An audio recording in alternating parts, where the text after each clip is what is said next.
मान्या जी जैसे और भी बच्चे होंगे, बिल्कुल मानता हूं मैं। उनका कहना है कि सर पढ़ाई बढ़िया चल रही है, नंबर आ रहे हैं, लेकिन बढ़ नहीं पा रहे, रैंक कैसे लाए। देखिए, रैंक जब आती है ना तो उसके कई कारण होते हैं। ठीक है, एक सिंगल फैक्टर कभी नहीं होता किसी भी चीज के लिए। आपको रैंक लानी है, आपको क्वेश्चन प्रैक्टिस बढ़ानी होगी, क्योंकि एक जगह के बाद, है ना, एक समय के बाद थ्योरी दम तोड़ देती है। आप क्वेश्चन से सीखते हो, एक समय के बाद थ्योरी दम तोड़ देती है, आप सवालों से सीखते हो। आप सवालों की प्रैक्टिस ज्यादा से ज्यादा करोगे तो आप उस जगह तक पहुंच सकते हो। लेकिन हम इसमें पता एक समस्या होती है कि सर सवाल कैसे करने हैं हमें, क्योंकि देखो अगर आप बहुत सारे सवाल करने जाओगे ना तो बहुत सारे सवाल आउट ऑफ सिलेबस करने पे भी पीछे पड़ जाओगे कि अब ये भी कर लेते हैं, ये भी कर लेते हैं, ये भी कर लेते हैं, है ना। तो कई चीजें ना तुम्हारे लिए रेलेवेंट भी नहीं होती।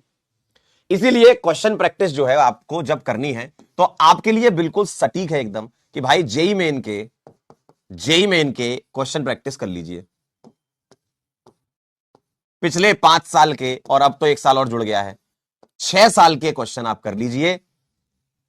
आपकी अप्रोच थोड़ी बिल्ड हो जाएगी, कई सवाल आसान मिलेंगे लेकिन कई सवाल बहुत अच्छे भी आए हैं जेई मेन में, तो इससे आपकी अप्रोच एकदम बढ़िया बिल्ड होगी। लेकिन ये किन बच्चों की बात कर रहा हूं मैं, जिनको रैंक लानी है, मतलब नंबर अच्छे आ रहे हैं, नंबर ठीक ठाक आ रहे हैं, लेकिन अब आपको नंबर बढ़ाने, नंबर बढ़ नहीं रहे। ठीक है, 200 वाले तो भाई जो क्लास है उसी को करो, ठीक है, जितने सवाल कराएं वो करो, उसको ऊपर लाओ, 200, 250, 300, 350, 400 वाले जो है। लेकिन अगर तुम्हारे जैसे कई बच्चे होते हैं सर 580 पे रुक गया, 600 पे रुक गया, मामला आगे नहीं बढ़ रहा है ना, तो आप वहां से तुम्हें जाना है ना तो क्वेश्चन प्रैक्टिस पर फोकस करना होगा। क्योंकि देखो मैं ये मानता हूं कि अगर आपके 600 नंबर आ रहे हैं 720 में से, तो तुम्हें थ्योरी काफी हद तक क्लियर है। ठीक है, सिली मिस्टेक्स होती हैं, कुछ रिकॉल नहीं हो पाता है, तभी तुम वहां अटक जाते हो। ठीक है, यही होता है। तो उस अटकने को आप थ्योरी को बार बार पढ़ोगे, आपके 600 से 620 हो पाएंगे, है ना। लेकिन अगर आपको 650, 680, 700 तक जाना है तो क्वेश्चन प्रैक्टिस करनी होगी। और जब क्वेश्चन प्रैक्टिस करो तो ढंग से करनी होगी, टाइमर लगा के क्वेश्चन प्रैक्टिस करो, ठीक है, ताकि आपका क्वेश्चन सॉल्व करने का डर खत्म हो जाए। और साथ में जब क्वेश्चन प्रैक्टिस कर रहे हो, जो क्वेश्चन ना बने उनसे सीखो, जो बन जाए उससे खुश होने की जरूरत नहीं है, वो तो बनने ही थे भाई। अगर तुम 600 पे अटके हुए हो और आगे बढ़ना है तो वो तो बने हुए थे तुम्हारे सवाल। तो जो क्वेश्चन ना बने उसका सोचो, बनने पर डांस नहीं करना है। जो बनने थे वो तो तुम्हारा काम था बनाना भाई, वो तो होने ही थे। जो क्वेश्चन ना बने उनके बारे में सोचो कि ये क्वेश्चन क्यों नहीं बन रहा है। अब हो सकता है कि आप सवालों की प्रैक्टिस कर रहे हो, कुछ ऐसा सवाल मिल जाएगी जो सिलेबस में ना हो, तो उसके पीछे मत पड़ो, उसको छोड़ दो।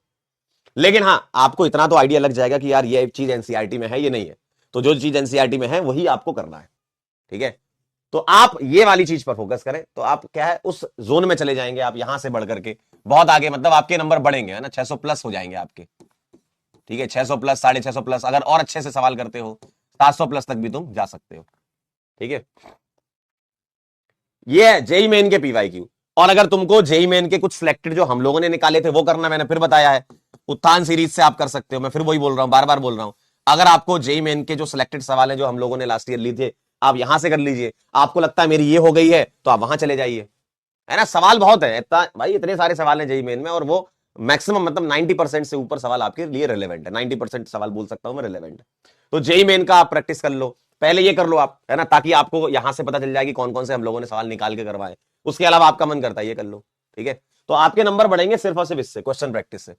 इसके अलावा कोई चीज नहीं है ना, मेहनत ही करनी है। देखो नंबर मेहनत से बढ़ते हैं। आपको क्या चाहिए, आपको कोई दवाई थोड़ी चाहिए कि भाई सर एक हमें दवाई दे दो और हमारा 10 दिन के अंदर ही मतलब नंबर बढ़ जाए, ऐसे नहीं होता। मेहनत करने से ही नंबर बढ़ेंगे, और मेहनत कहां करनी है वो पता होना चाहिए, डायरेक्शन। मेहनत किस जगह करनी है, यहां मेहनत करनी है। थ्योरी में बहुत नहीं उलझना है, क्योंकि हमारा दिल और हमारा दिमाग थ्योरी पढ़ने के लिए बहुत गवाही देता है कि भाई साहब थ्योरी पढ़ो। क्यों? क्योंकि उसमें एफर्ट नहीं लगता ना, आप तो बस देखते रहते हो, बस मजा आ रहा है ना। तो आप लिख के रिवीजन करते हो, अगर लिख के करते हो तो बहुत अच्छी बात है। जो लोग नहीं करते, काफी लोग ऐसे ही होते देख के बस, क्योंकि उसमें एफर्ट नहीं लग रहा ना, बस देख रहे हैं। क्वेश्चन सॉल्व करने में दिमाग लगता है, लिखना पड़ता है तो एफर्ट लगता है, तो आपका दिल और दिमाग यही बोलता है कि नहीं, क्वेश्चन की प्रैक्टिस नहीं करनी, थ्योरी पढ़नी है। और फिर तुम वहीं अटक जाते हो, फिर परेशान होते रहते हो। तो इसीलिए मेहनत करनी होगी क्वेश्चन पर, जितने ज्यादा सवाल लगाओ उतना बढ़िया काम हो जाएगा। ठीक है, कह रहे 300-400 वाले क्या करें? बेटा क्लास फॉलो करो आप, मतलब क्लास आप फॉलो करो, अच्छे से रिवाइज करो। आपका याद हो सकता है बैकलॉग हो या आपकी थ्योरी क्लियर ना हो, तो पहले आप सारी चीजें क्लास की रिवीजन करें, क्लास के सवाल करें, क्लास की डीपीपी करें, पहले इतना करें, ऑटोमेटिकली आप उस बैंड में आ जाएंगे। और जब उस बैंड में आ जाएंगे तो उसके आगे क्या करना है मैंने आगे बता रखा है। ठीक है, क्लास को अच्छे से फॉलो करो, रिवीजन करो, जितना ज्यादा रिवाइज करोगे उतना अच्छा रहेगा आपके लिए, है ना।